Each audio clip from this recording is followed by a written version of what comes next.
Video point के mix player show में आप सबको खुशामदीद। मैं हूं आपकी मेज़बान महा रशीद। अल-अज़ीज़िया रेफरेंस नवाज शरीफ के वकील की वाजिद ज़िया पर मुसलसल तीसरी समाअत पर जराह। साबिक वज़ीर आज़म के वकील ख्वाजा हारिस आज मुसलसल तीसरी समाअत पर JIT सरबराह वाजिद ज़िया पर जराह कर रहे हैं। वाजिद ज़िया ने जराह के दौरान कहा है कि गल्फ स्टील मिल्स शेयर्स फरोख्त मुआहदे के मुताबिक तारिक शफी और मोहम्मद हुसैन पार्टनर्स थे और मुआहदे पर अमल दरामद से पहले ही मोहम्मद हुसैन फौत हो चुके थे। JIT सरबराह ने कहा है कि तारिक शफी से मोहम्मद हुसैन के बेटे शहजाद हुसैन का एड्रेस पूछा था, लेकिन उन्होंने राब्ता नंबर नहीं दिया, जिसके बाद JIT ने पता लगाने की कोशिश की, लेकिन शहजाद से राब्ता नहीं हो सका। वाजिद ज़िया ने कहा है कि तारिक शफी से शहजाद का पूछा गया सवाल JIT रिपोर्ट का हिस्सा है, जबकि शहजाद हुसैन से राब्ते की कोशिश की तफसीलात JIT रिपोर्ट में नहीं है। 31 मई को होने वाली गुज़श्ता समाअत पर दौरान जराह वाजिद ज़िया का कहना था कि JIT को ऐसी कोई दस्तावेज नहीं मिली जो नवाज शरीफ को अल-अज़ीज़िया स्टील मिल्स का शेयर होल्डर या डायरेक्टर जाहिर करे, या वो माली मामला देखते हों, या वो अल-अज़ीज़िया के लिए बैंकों या माली इदारों से डील करते हों। इसी हवाले से एक और अपडेट हमारे पास है, आपको बताते हैं कि एहतसाब अदालत में अल-अज़ीज़िया रेफरेंस की समाअत में पेशी के मौके पर सहाफ़ियों से गैर रस्मी गुफ्तगू के दौरान नवाज शरीफ ने कहा है कि मैं सिर्फ ये कहता हूँ, जब तक हमारी हुकूमत थी तो सब ठीक था। आखिरी दिनों में शहबाज शरीफ और शाहिद खाकान अब्बासी ने बहुत से मंसूबों के इफ्तिताह किए। नवाज शरीफ ने कहा कि वफाक और पंजाब में 39 मेगा मंसूबे शुरू किए। साबिक वज़ीर आज़म का कहना था कि ख्वाहिश थी कि वज़ीर आज़म लाहौर, मुल्तान और सक्खर मोटरवे का इफ्तिताह करते, मगर बनाने वालों ने ताख़ीर कर दी। ये मंसूबे मई 2018 में मुकम्मल होना थे। मैं होता तो शायद ताख़ीर न होती। उन्होंने सहाफ़ियों से कहा कि हम तो नैब कोर्ट में फंसे हैं, वरना आपको लेकर जाता, लवारी टनल की सैर कराता। नवाज शरीफ ने कहा है कि चित्राल वाले पहले आबी मसाइल का शिकार थे, लेकिन अब वहाँ बिजली भी आ गई है और पावर प्लांट भी लग गया है।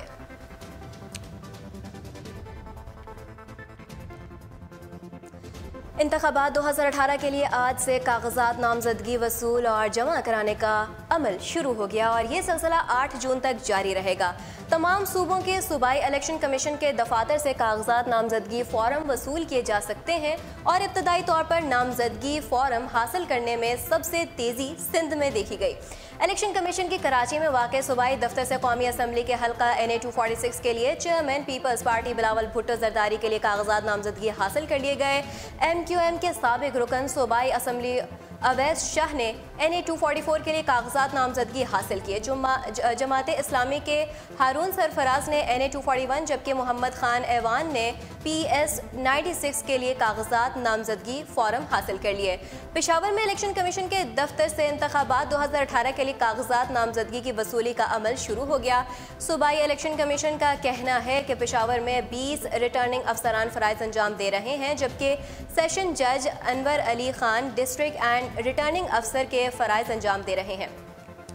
सूबाई इलेक्शन कमीशन ने हिदायत की है कि उम्मीदवार कागजात नामजदगी 8 जून तक वसूल और जमा करा सकते हैं। कागजात नामजदगी फॉर्म का मामला क्या है, आपको इससे भी आगाह कराते हैं। इलेक्शन कमीशन ने तय किया है कि कागजात नामजदगी वैसे ही रहेंगे जैसे इलेक्शन एक्ट में तय किए गए थे, जबकि इस हवाले से सुप्रीम कोर्ट कागजात नामजदगी की तब्दीली से मुतालिक लाहौर हाई कोर्ट का फैसला मुअत्तल कर चुकी है।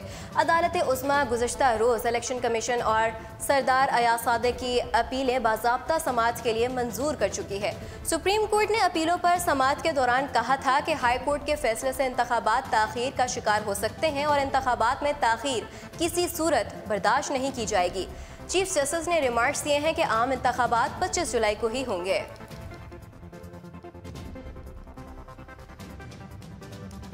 चीफ जस्टिस साकिब निसार की सरबराही में सुप्रीम कोर्ट के 3 रुकनी बेंच ने इंतखाबी इस्लाहात से मुताल्लिक वर्कर्स पार्टी की जानिब से दायर केस की समाअत की। समाअत के दौरान दरख्वास्त गुजार के वकील ने अपने दलाइल में कहा है कि सुप्रीम कोर्ट इंतखाबी इस्लाहात पर 2012 में फैसला दे चुकी है, जिसमें इलेक्शन कमीशन के इख्तियारात का तयन भी कर दिया गया है। इस मौके पर DG एक्शन कमीशन ने अदालत उज़्मा को बताया कि इलेक्शन एक्ट 2017 के बाद इलेक्शन कमीशन ने ज़ाब्ता अखलाक का जायज़ा लिया और तमाम सियासी जमातों ने मिलकर नया ज़ाब्ता अखलाक बनाया। DG इलेक्शन कमीशन ने बताया कि नया ज़ाब्ता अखलाक 2018 के इंतखाबात के लिए बनाया गया है। दरख्वास्त गुजार के वकील ने कहा है कि इलेक्शन कमीशन खुद को बेहिस समझता है, जिस पर चीफ जस्टिस ने रिमार्क्स दिए हैं कि इलेक्शन को किसी सूरत ताखीर का शिकार नहीं होने देंगे। इलेक्शन कमीशन बेबस हो जाए तो और बात है। चीफ जस्टिस ने मजीद कहा है कि इलेक्शन कमीशन ज़ाब्ता अखलाक पर आज ही जवाब दाखिल करे। इसके साथ ही सुप्रीम कोर्ट ने मुकदमे की समाअत कल बरोज़ मंगल यानी 5 जून तक के लिए मुलतवी कर दी है।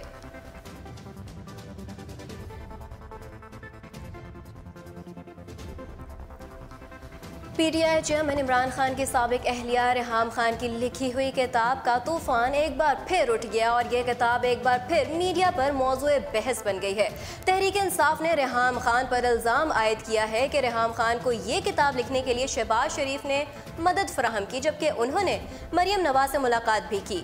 ताहम मरियम नवाज ने इन सब इल्ज़ामात की तरदीद की है। एक इंटरव्यू में रेहाम खान का कहना था कि उन्होंने किताब लिखने के लिए शहबाज शरीफ से पैसे लिए और न ही कभी उनके शहबाज शरीफ या मरियम नवाज से मुलाकात हुई।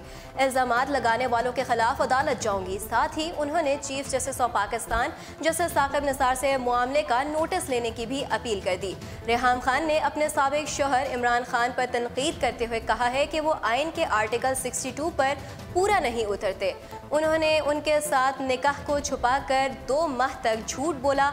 साथ ही उनका कहना था जो निगरान वज़ीर आला का नाम नहीं दे सकता वो मुल्क क्या चलाएगा। रेहाम खान की ये किताब इलेक्शन से कबल पाकिस्तान, भारत, तुर्की और बरतानिया में मंजर आम पर आ जाएगी। ये किताब रेहाम खान की सवाने उम्री की तहलका खेज इंकशाफात पर मुश्तमिल है। अगली अपडेट की जानिब बढ़ते हैं और आपको बताते हैं कौमी एहतसाब ब्यूरो नैब ने साफ पानी कंपनी करप्शन स्कैंडल में साबिक वज़ीर आला पंजाब शहबाज शरीफ को आज तलब कर लिया। नैब ने साबिक वज़ीर आला पंजाब को साफ पानी कंपनी करप्शन केस में तमाम अफसरान की तनख्वाहों और दीगर मुराआत का रिकॉर्ड लेकर आज पेश होने की हिदायत की है। शहबाज शरीफ ने अदालत उज़्मा को यकीन दहानी कराई थी कि 3 हफ्तों में साफ पानी की फराहमी और वाटर ट्रीटमेंट का मंसूबा पेश कर देंगे। नैब के मुताबिक मुल्ज़मान की मिली भुगत से हुकूमती ख़जाने को करोड़ों रुपए का नुकसान पहुंचा और मुल्ज़मान ने बहावलपुर रीजन में इंतहाई महंगे दामों 116 वाटर फिल्ट्रेशन प्लांट्स नस्ब किए। अगली अपडेट के जाने बढ़ते हैं। आपको बताते हैं कि डॉक्टर आमिर लियाकत हुसैन पीटीआई से टिकट ना मिलने पर नाराज हो गए। उनका कहना है कि कल तक अपना सियासी लायहा अमल कौम के सामने रख दूंगा। ये बात उन्होंने समाजी राब्ते की वेबसाइट ट्विटर पर कही। मारूफ टीवी एंकर और MQM पाकिस्तान से मुनहरफ होकर पीटीआई में शमूलियत अख्तियार करने वाले डॉक्टर आमिर लियाकत हुसैन ने कहा, मैं पीटीआई को अपना घर समझ कर आया था, लेकिन फिरदौस शमीम ने मुझे टिकट देने से इनकार कर दिया। आमिर लियाकत ने कहा है कि फिरदौस शमीम ने मुझसे कुछ ऐसी बातें कहीं जो चेयरमैन इमरान खान की इज्जत को सामने रखते हुए यहाँ बताना मुनासिब नहीं। मैं कल तक अपना सियासी लायहा अमल कौम के सामने रख दूंगा। उनका मजीद कहना था, मामला सिर्फ टिकट का नहीं, मेरे शहर कराची की सियासी सूझबूझ का है। मुझे टिकट की कोई ख्वाहिश नहीं। मैं शराफत का मुजाहरा करते हुए किसी पर कोई इल्ज़ाम या बेहुदा गोई नहीं कर रहा, लेकिन मेरी शरीफ नफ्सी को कमज़ोरी ना समझा जाए। नोटिस लें वरना पंडारा बॉक्स खुल जाएगा। हर वक्त गालियाँ नाकाबिले बर्दाश्त हैं।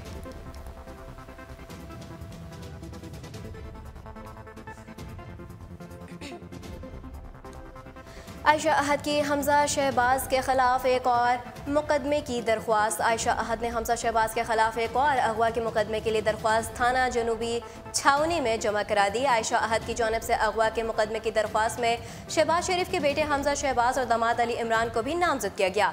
दरख्वास्त के मतन के मुताबिक हमजा शहबाज धोखे से अजीज़ाबाद के एक मकान में बुलवाया और अली इमरान के साथ मिलकर सादा कागजात पर दस्तखत के लिए मजबूर किया। दरख्वास्त में आयशा अहद ने कहा है कि हमजा शहबाज की जानिब से मेरी बेटी को जान से मारने की धमकी दी गई और मुझसे मोबाइल फ़ोन और ज्वेलरी भी छीन ली गई।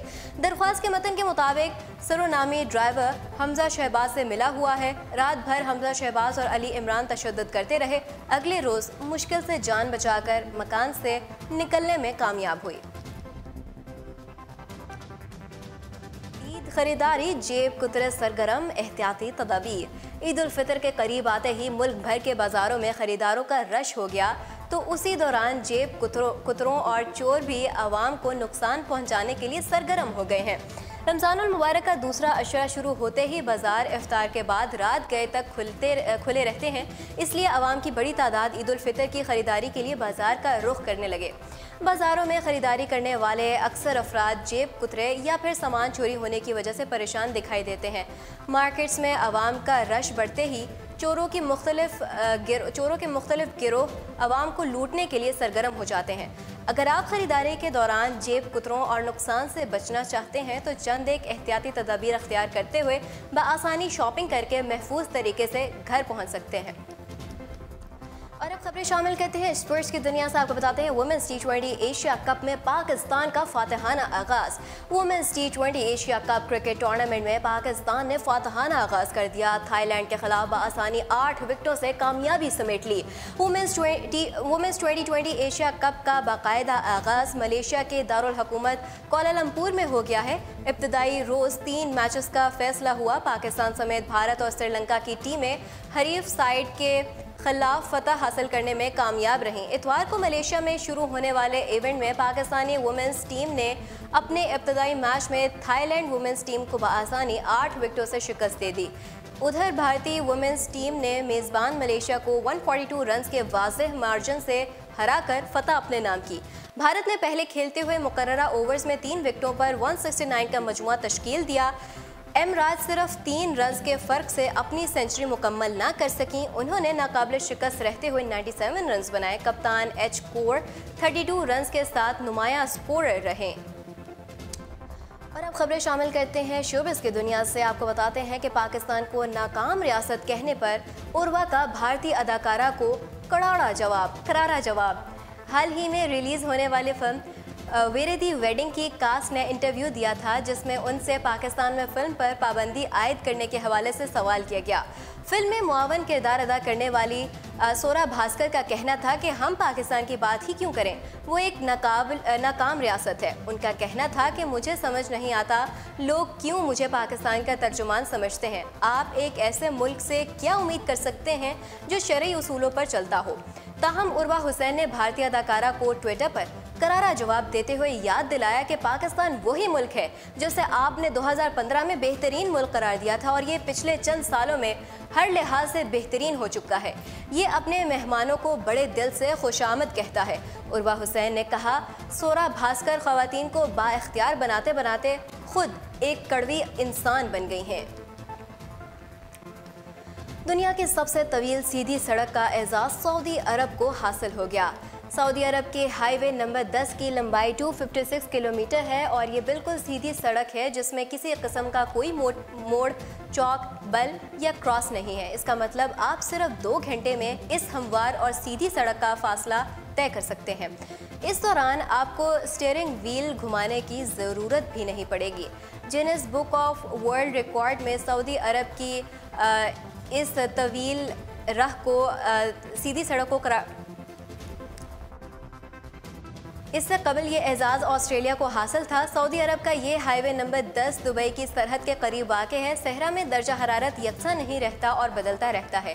दिन में 50 डिग्री सेंटीग्रेड होता है तो रातें मुंजमद कर देने वाली होती हैं। ताहम सहराई रेत का उड़कर एक जगह से दूसरी जगह टीला बनाना और कुदरती मनाज़र से लुत्फ़अंदोज़ होने से आपका सफ़र खुशगवार हो जाएगा। इस हाईवे की इलाकाई अहमियत यह है कि इस पर सऊदी अरब और दुबई के दरमियान सामान की नकलो हमल की जाती है। ये थी हमारे आज के दिन की अहम तरीन खबरें। मजीद खबरों और हेडलाइंस के लिए आप विजिट कर सकते हैं हमारी वेबसाइट urdu.com। फ़िलहाल महारशीद को दीजिए इजाज़त। अल्लाह निगहबान।